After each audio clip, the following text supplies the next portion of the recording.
రోజులే బాగున్నాయి. టెన్షన్లు, ఒత్తిళ్లు, డబ్బు సంపాదన ఇలా అతిగా ఆలోచనలు లేకుండా ఉన్నంతలో కుటుంబమంతా కలిసి ఆనందంగా గడిపిన ఆ రోజులే బాగున్నాయి. ఆదివారం ఆటలాడుతూ అన్నాన్ని మరచిన ఆ రోజులే బాగున్నాయి.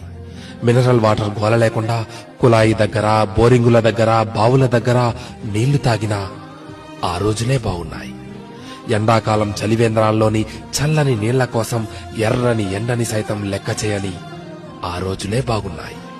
వందల కొద్దీ ఛానళ్లు లేకున్నా ఉన్న ఒక్క దూరదర్శన్లో శుక్రవారం చిత్రలహరి, ఆదివారం సినిమా కోసం వారమంతా ఎదురుచూసిన ఆ రోజులే బాగున్నాయి. సెలవుల్లో అమ్మమ్మ, నానమ్మల ఊళ్లకు వెళ్లి ఇంటికి రావాలనే ఆలోచనే లేని ఆ రోజులే బాగున్నాయి. ఏసీ కార్లు లేకుండా ఎర్ర బస్సుల్లో కిటికీ పక్క సీట్లో నుండి ప్రకృతిని ఆస్వాదించిన ఆ రోజులే బాగున్నాయి.